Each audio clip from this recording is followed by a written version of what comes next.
Welcome back to Tabletop Assault. I'm Ross, and today I am going to continue our segments on analysis of armies and units.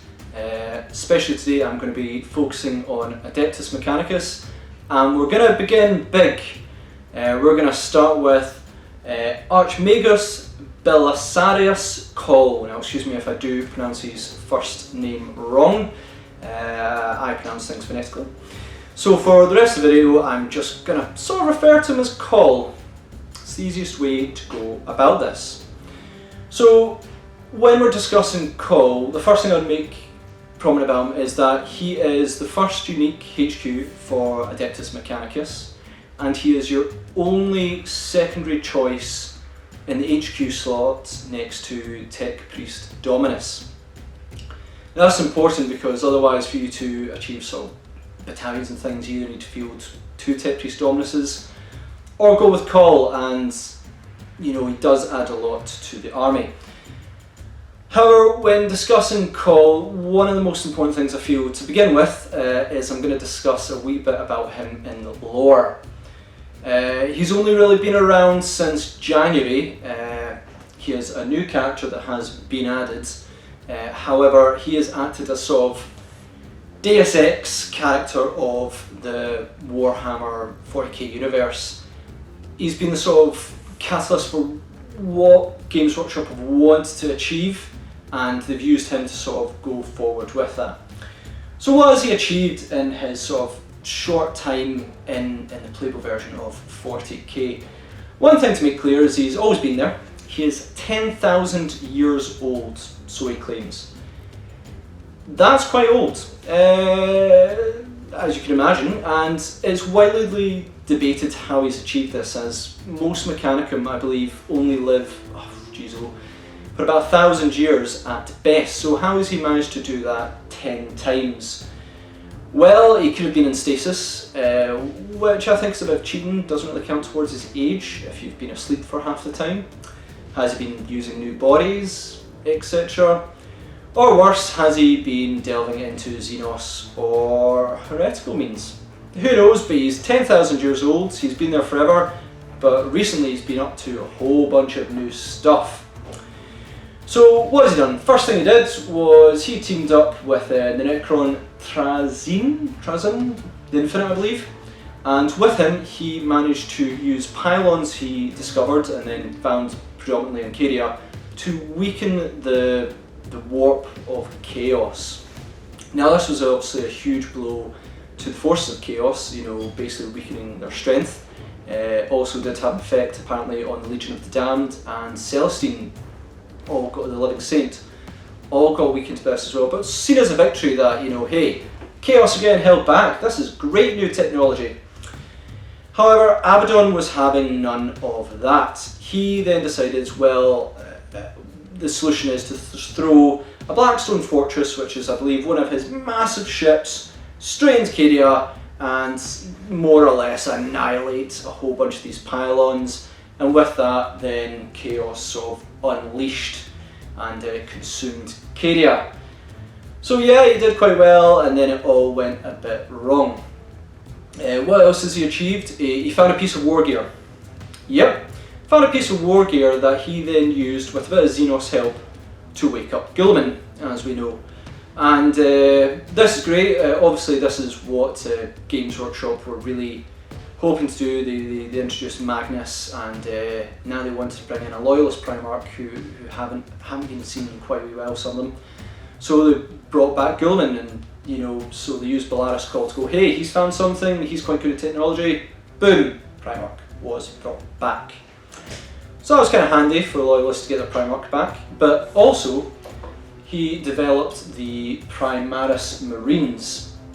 Now apparently he's been working on these again for quite a while because he is 10,000 years old and had time, and he suddenly finished at Games Workshop's possible convenience. This brought forward a new whole sense of Space Marines, which is, you know, quite cool. And obviously with these sort of achievements you can see, wow, you know, he has fundamentally propelled the lore hugely forward. There's a couple of things he's also done as well. Speaking about him personally, his life goal, as we should all have a goal, is to become the Fabricator General of Mars. This is so he can sort of get things done, move forward, do his own thing, and generally just sort of maybe be a little bit not reined in and checked and have a little bit more influence.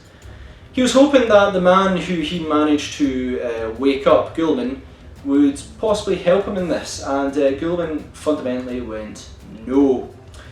Why would then, Guilliman say no to someone who obviously brought about the new Space Marines, got him off his chair, got him fighting again? Why would he say no? Well, Cawl is seen as a bit of a renegade. He's happy to sort of take Xenos stuff, slap on a Mechanicum emblem and go, hey, this is going to help you. And not many of the Imperium see that as a wise move. You can sort of say that he believes in, the means, means to an end. If the ends, then it's, if the means get there, then who cares? The Imperium don't see it that way. So that sort of set Guilliman off. However, probably more fundamentally, with the Primaris of Gene and everything, he started to, or he was trying to, or wanted to, it's debatable whether he's actually gone ahead and done it. He wanted to start using Primaris, well, he wanted to use gene seeds of the Traitor Legions and the 2 Lost Legions to develop Primaris Marines. Guilliman and probably a couple of people went, no Cawl, that is not a good idea. Which probably is a good idea not to let him do that. But we'll see possibly what that's going to come about with. But that's one of his ambitions. He wants to be, higher up in the Mechanicum, and he wants to create Traitor Legion Primaris. Is not good. So yeah, he's done a lot in the short time, which is, allowed Games Workshop to move out a whole bunch of stuff and make sure that it is, makes a bit of sense. So interesting character lore-wise, considering he's only been out for I think 7 months. But what we're looking at though is obviously his rules and his role within the game. So let's begin with his stat line. He has movement 6, so about average for that one. He has weapon skill 2 and ballistic skill 2. Now for any sort of special character and most HQs to a degree, that's pretty standard, and again not bad. For his points, you'd hope for that he'd be hitting consistently. He has strength 5, so he is going to be wounding in combat even without his war gear into account. Most sort of toughness 4 and below usual troops on 3s, which is handy. He has toughness 6, so he's very durable. Means you're going to be, your base troops are going to wound in 5s and las guns on 6s, so that's really cool. He has 8 wounds, so that's handy. It keeps him so that you can't target him straight off the bat because he's not above the necessary wounds for that. But it does mean that he will survive quite well. He has 4 attacks, not bad. He has leadership 9, so he's not, yeah, he's about average for usually just expect 10 from a special character, but hey. And he does have a save of 2+, which is fantastic. Tech Priest Dominus have 2+ as well, and generally will keep him going in the game. So we'll look at his war gear next. Now, he has 4 pieces of war gear predominantly, 1 ranged and 3 melee. So his ranged weapon is the Solar Automata Atomizer. What that is a range 12 weapon, assault D3, it is strength 10, AP -4, and D3 damage. However, if you are within half range, it causes D6 damage. Very handy. It means he can obviously move 6 inches given a threat range of 18 inches to possibly target something, and he can run with it at -1 and still fire with it, which is quite handy.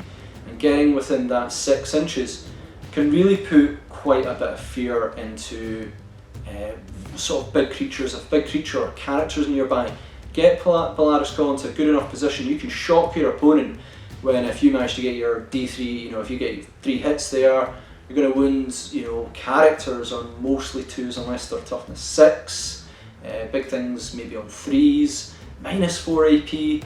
If you're in that range, you can, if you get a perfect 6 on each dice, cause 18 wounds, which will terrify your opponent, which would be fantastic if you're in half range.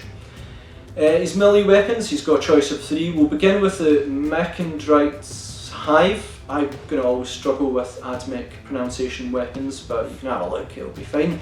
Mechanic Hive is a melee weapon. Strength user, so it'll be strength 5. AP 0 and 1 damage. Now the advantage of this is that it just adds 2d6 additional attacks with this weapon, so a potential of 12 extra attacks. It's okay, it's handy to have extra attacks, not going to complain. It's really handy for him to deal with low armour horde units. So if you get if you charge sort of a bunch of orcs, then you know you are going to hit them on, if you get, imagine 12 attacks, being optimistic, you're going to hit on 2s and you're probably going to wound them on 3s, and with t-shirt saves you might kill quite a few, but against heavily armoured things you are going to struggle. Nice additional to have, but against heavy armoured stuff I don't see it doing much damage. You then have 2 options in the rest of your attacks, the other 4, and one of them is the Arc Scourge. Arc Scourge is a melee weapon. It is strength times 2, making it strength 10, which is great. AP minus 1, 1 damage, but when attacking a vehicle it has damage D3. Handy, but with minus 1 AP I'm a little bit, you're going to be wounding easier on a lot of things, but if they have a truly high armour save it might be difficult, and with only 1 damage naturally, not great, and against vehicles it is again random. To put in perspective, let's have a look at his other weapon, which is the Automata Axe. Again, if I pronounce it wrong, sorry. It is strength plus 1, so make him strength 6.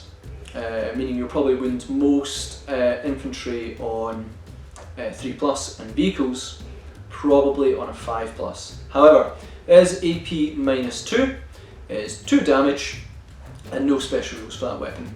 So it's a big toss-off of what do you want to go with. Do you want to go with Arc Scourge, or do you want to go with Automata Axe? I need to playtest this. I'm not 100% sure. I would love to get some comments on what people find with that. I'm partly drawn to the Automata Axe. It does mean you are not going to be wounding things possibly on 2+, but AP minus 2 and 2 damage straight off the bat is very, very handy. Against vehicles you are taking that random D3 damage. If it was D6 I'd almost say it'd be no question, go with the Arc Scourge, because that time you get a 6 will be fantastic.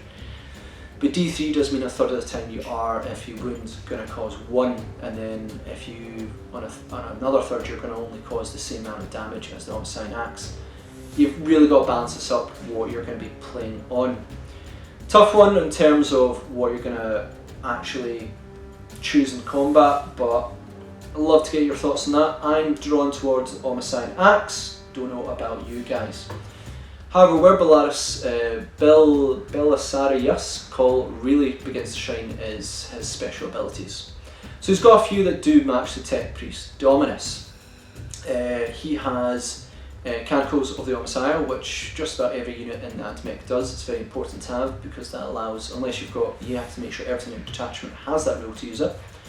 He has a Refractor Field, which will give him a 5-up invul. 5-up's not bad. I really wish for a special character as 4-up, but I can accept a 5-up. He has Artificer Self-Repair Mechanism, which allows him at the beginning of each turn he can recover D3 wounds. Very handy rule. Cause some damage to him, he'll recover D3, and you know, might hinder your opponent from further damaging him. Very handy, but I'll talk about that a wee bit later. He is a Master of Machines, basically means at the end of your movement phase, and a lot of things do have this rule. I believe the Tech Priest Dominus, Tech Priest Engineer, and the Cybernetica Datasmith have this to a degree, though theirs only affects Catan robots. What that does is that he can repair a single friendly Adeptus Mechanicus model within 3 inches, and this is at the end of your movement phase, so you can sort of move them towards each other to get within that range. And he can recover D3 lost wounds. I've had great success with this, using Tech Priest Dominus predominantly. To your opponent is targeting big things like Catan robots. They don't get weaker, but targeting, for instance, Dune crawlers. And as they get weaker, you go, hey, cool, here's more wounds, and you get above their half range one, and then they are hitting at full ballistic skill again. It's not just survivability, but their usefulness goes back up. And I think that's really, really handy. However, his two rules that I find him to be really good is he is a Lord of Mars. Now, you need to make sure that everyone is part of the Forge World Mars. So if you're going to field call, everyone's Mars. Like, I don't care what your paint scheme is, they're Mars. And where a Tech Priest Dominus would allow you to reroll in the shooting phase for friendly units of a Forge World, reroll shots of 1. You get to reroll all, missed shots in your shooting phase for units of Mars. This is really handy, especially for hard-hitting things such as Kastan robots and your destroyers, because they only hit in 4s, so that means they're going to usually miss half the time with rerolling 1s. This time, they now, with him within 6 inches, they can reroll all their missed shots, which will be invaluable because both Kastan robots and destroyers have a bunch of shots but a low ballistic skill. Having that extra is fantastic, really, really helpful. Cannot wait to use it myself to see him to that true effect. The second rule that really shines for him is his rule of Archmagos. So while Belisarius Cawl is on the battlefield, you can add or subtract 1 when rolling on the mechanicals of the Automata. Now, that is very handy. When you begin the game, you're obviously going to target when you roll, you take the mechanicals of the Automata, you're going to choose your favourite abilities. Now, mine personally is I think Shroudsam, which is basically your whole army counts as being cover. Really, really handy. Being able to have that +1, and then if you want to activate again, you've got 1 in 6 chance. With Cawl, it really becomes, I think, is it 50% or thirds? Basically, you need to get a 4, but if you get a 3, 4, 5, you can then go right, add 1 to make it into a 4, or -1 to make it into a 4, which is really, really handy for Cawl. Even more so, I'd argue that my other one was the other favourite one I really like is Benediction of the Automata, which is reroll 1s to shooting phase. Now, that's not going to affect anyone within 6 inches of him because he already caused them to reroll all hits in the shooting phase. But for your other units that are a bit further away, really handy. Basically, to me, I really don't like results 1 or 2. This means if I roll a 3+, I'm going to get a result I'm okay with. And I feel that ability really might have an effect, especially in late game use. So with those special rules, you can see why you might want to field them over a Tech Priest Dominus. He is quite a bit of change higher than them. Do you think he's worth it? Yeah, sure, why not? I will be certainly taking him for his additional points, and I can't wait to really see how it has an effect. I'd love to hear what you guys have found when you field Cawl over at Tech Priest Dominus, what he's done. So his strengths and weaknesses. Firstly, he is primarily a buff unit. He is going to be concentrating on working on using the Lord of Mars to field with your heavy hitting units to make sure that they are rerolling their shots. It is a great ability to make sure those heavy hitters are not missing, and I highly, highly recommend that. When you do field him, think about the ranges and everything of where he's going to be influencing the Lord of Mars, and then obviously the Archmagos ability will work as a buff. In terms of his gun, yeah, it's going to cause a shock to some people, and if you get in position you might get it, but there's going to be all that time where he's going to roll a 1 and it might not do anything. It'll hit, it'll probably wound, but you've got maximum D3 damage, maybe D6. It's going to be at one time you get a 5 or 6 shots and you hit all the time, wound them all. It's going to be great, but it's not entirely reliable. It is a strong weapon, but against hordes it's like nearly useless. You're going to cause, maximum 3 wounds. So again, if big things come bearing down at him, you can give him a shock, hope they don't have an invul, and cause some serious damage possibly, but again, not all that reliable. And again, in combat, I just struggle to see where he's going to go. He might have a huge use for hordes, and he might help against other units. He might cause problems for vehicles, but against dedicated, hard-hitting units such as I think is the Grey Knights with the damage 3 spear things. I've seen them take out characters because they just cause so much damage, which is really tricky, and I just don't see him surviving or being able to take them even if he charges. So you really want him to sit in the backfield buffing units, keep them protected and making sure that all your other units are really piling on the damage a little bit more efficient with him, and if need be he can cause a little bit of worry for your opponent as well. But really, as I said, Lord of Mars fantastic, Archmago's fantastic, a great stat line that is a big improvement on a Tech Priest Dominus. I mean, like, he's got higher strength, higher toughness, more wounds, fantastic in that regard. I can't wait to field him. I'm hopefully going to be playing him in a couple of days' time, and then hopefully we'll be able to show you my results with him and see hopefully if the Adeptus Mechanicus get a huge buff from him being on the field over a Tech Priest Dominus. So thanks for listening. Let me know what I've missed. Please let me also know how you found him to be, if he's worth it. The additional points do make him a great addition for the Adeptus Mechanicus. Please also like, share and subscribe as usual, and have a look at our social media as well. We've been piling on a bunch of new photos, new projects we've been working on, some news also on Games Workshop new stuff coming out as well. So yeah, thanks again. Hope you enjoyed, hope you maybe learned something new, had to think about how Call's going to work. We'll be concentrating on a couple of new units and trying to bring out a bunch of these videos shortly. So thanks again, and we'll see you again on our Tabletop Assault Battle Report.